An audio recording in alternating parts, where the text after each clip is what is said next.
एक के अंदर है वो आपके मौलिक कर्तव्य हैं।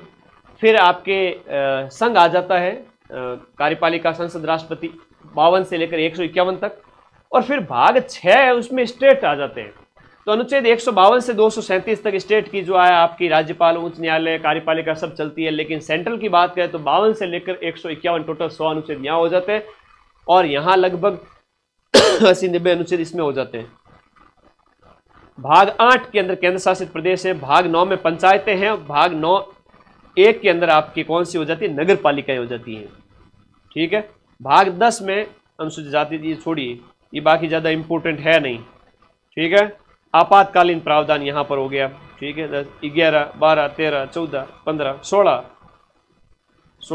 15 के अंदर यहां पर चुनाव हो गया। 16 के अंदर आपातकालीन प्रावधान हो गया। 15, 16, 17, 18 के अंदर, भाग 18 के अंदर। तो ये अनुच्छेद का एक शॉर्ट ढांचा है। ये अनुच्छेद जो 20 संविधान का जो भाग 20 है, उसमें संविधान संशोधन दिया गया है। पूरा संविधान ये है, ये पूरा संविधान है। ये पूरे एकदम बढ़िया, एकदम शानदार जो है क्लास हुई अपनी अच्छी। मुझे इस बात की खुशी है, 1 घंटे की। धन्यवाद, tata, bye bye. PDF Telegram group में दे रहा हूँ। बाकी बातों से कुछ होना जाना है नहीं। अभी तो 15-20 बार और लाइव आऊँगा एग्जाम तक, शॉर्ट से, यूट्यूब वीडियो से। 1 घंटे में सब कुछ करा दिया। देखो, ज़्यादा याद क्या क्या रखोगे वो मैंने बता देता हूँ एक बार आप लोगों को। चैनल को सब्सक्राइब जरूर करके रखना है ना, ताकि पता चले तुम्हें। देखो इधर ध्यान देना। सबसे पहले बाल गंगाधर तिलक, फिर एम एन रॉय के द्वारा संविधान सभा का प्रस्ताव। उसके बाद में जो है कैबिनेट मिशन की बात करेंगे, जिसके तहत संविधान बनता है। टेलीग्राम ग्रुप चले जाओ, लिंक नीचे दिया हुआ है, पीडीएफ डाल रहा हूँ। कैबिनेट मिशन के सदस्यों के बारे में याद रख लेना। चुनाव कैसे होता है? 10 लाख की जनसंख्या पर होता है। और आज़ादी के बाद में 299 सदस्य रह गए थे। ठीक है। उद्देश्य प्रस्ताव नेहरू का याद रखना। पहली बैठक याद रखना। अस्थायी अध्यक्ष याद रखना। 8 बड़ी समितियों के हेड के नाम याद रखना। उसके बाद में ज़्यादा इम्पोर्टेंट है तो ये अंगीकृत कब किया गया संविधान, वो भी याद कर लेना। उसके बाद में संविधान की अंतिम बैठक, ये आपके 24 जनवरी 1950।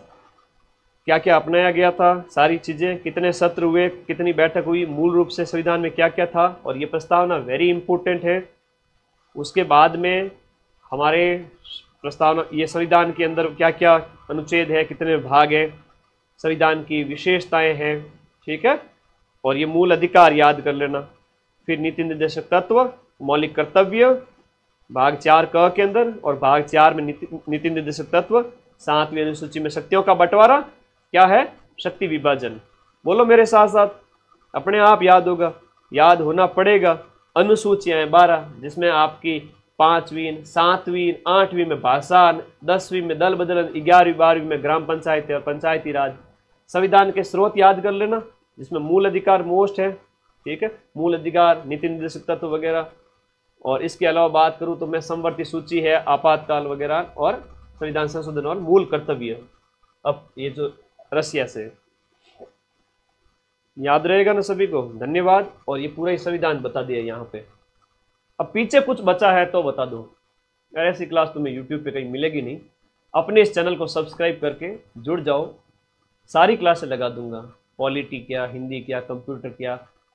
रुको, प्लान लीक नहीं करूंगा। बहुत जल्दी मिलता हूँ। थैंक यू सभी का, बहुत बहुत धन्यवाद। अभी एक बार 2 मिनट बात कर लेता हूँ। वैसे भी 1 घंटा हो चुका है टाइम। आप सभी साथी, दिन में भी 3500 से ज़्यादा बच्चे लाइव आए, उसके लिए धन्यवाद। Thank you. और कोई डाउट है तो बता दो, 2 मिनट बात कर लेता हूँ तुम लोगों से। वैसे भी वो गांव का बाहर है, वो हमारे गांव से एक बालक है, मेरे को मैसेज कर रहा है। मैं गांव नहीं गया। मेरे पिताजी गांव में, पिताजी ने खूब मेहनत की हम लोगों के लिए, हमें पढ़ाया लिखाया। एजुकेशन का महत्व मैं समझता हूँ। मेरे पिताजी किसान हैं, इवन आज तक भी खेती का काम करते हैं, आज तक भी, अभी भी करते हैं। लेकिन मैंने वो प्रेशर पूरा ही घटा दिया। मैंने कहा अब आप मेहनत मत करो, आप आराम करो। तो खूब मेहनत की खेती किसानी पिछले 50 साल से। मैं जानता हूँ एक किसान मध्यम वर्ग का जो बच्चा है, उसके लिए सरकारी नौकरी की कितनी इंपॉर्टेंस होती है। वो अगर नौकरी में लग गया तो पूरा परिवार सुखी होगा। 55,000 54,000 पोस्ट के पीछे अगर बात करें, हर एक परिवार में 5-7 मेंबर की बात करें, तो 2.5-3 लाख लोग सुखी होंगे। मैं अगर थोड़ी सी भी मेहनत कर लूँ आपके लिए, बाकी तो आपकी मेहनत है, मैं तो क्या ही क्रेडिट लूँ, लेकिन मैं वो दिन जानता हूँ, वो दुख भरे दिन, वो मेहनत के दिन, माँ बाप कैसे मेहनत करते हैं, मैंने इस चीज़ को बहुत नज़दीक से देखा है ना। शोहरत की धूप में जलूंगा नहीं, भरोसा रखो अभी तो मैं बहुत लंबा चलूंगा।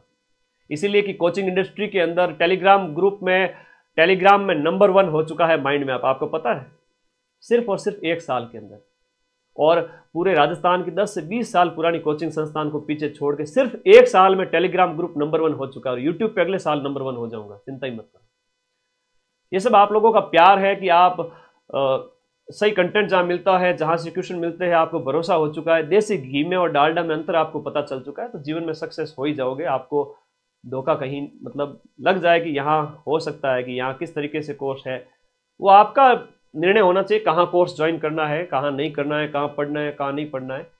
मैं हकीकत के बारे में बताता हूँ, जब भी आप लोग निर्णय करें पढ़ने का, तो ये सोचें क्या सही है, क्या गलत है, कहाँ पढ़ना चाहिए, कहाँ नहीं पढ़ना चाहिए, ये सारी चीज़ें आपके ऊपर डिपेंड है। तो इसी वजह से माइंड मैप अब 7 लाख का हो रहा है भाई, 1 साल के अंदर अंदर। इतने सारे बच्चे किसी भी यूट्यूब चैनल पर आज तक नहीं जुड़े इतने फास्ट। तो ये सब माँ सरस्वती की ब्लेसिंग्स हैं, बाकी मैं तो एक छोटा सा प्राणी हूँ, है ना। ठीक है, एडमिट कार्ड अभी आ जाएंगे। ठीक है, एडमिट कार्ड अभी आ जाएंगे। मैं भी आप लोगों के बीच में से ही हूँ, आप जैसा ही हूँ, किसान का बेटा हूँ। ठीक है, जमीन से उठा हुआ हूँ, कोई मुझे बचपन से ही मुंह में सोने का चम्मच नहीं मिला। जो भी किया आप लोगों के प्यार से, आप लोगों की बदौलत किया। तो दिन में थोड़ा सा आप 2 मिनट बात कर लेता हूँ लास्ट, फिर विदा लेता हूँ, बहुत सारी क्लासेस तैयार करनी है अभी तो मुझे, अभी हमारे पास खूब टाइम है। 7 दिन मतलब साल भर जितनी मेहनत कर सकते हैं। आ जाओ। कितने नंबर पर सिलेक्शन आ रहा है? सिलेक्शन छोड़ो, ज़्यादा नेगेटिव नहीं करना है, बस करवा देंगे। अभी तो सिलेक्शन की बात, अभी तो 7 दिन पड़े हैं। चलो धन्यवाद, और कोई डाउट है तो पूछ लो, वीडियो के नीचे कमेंट कर देना आप लोग क्या कहना चाहते हो। बाकी बेफिक्र रहो, तुम्हारा भाई तुम्हारे साथ है अभी तक तो। ठीक है, थैंक यू।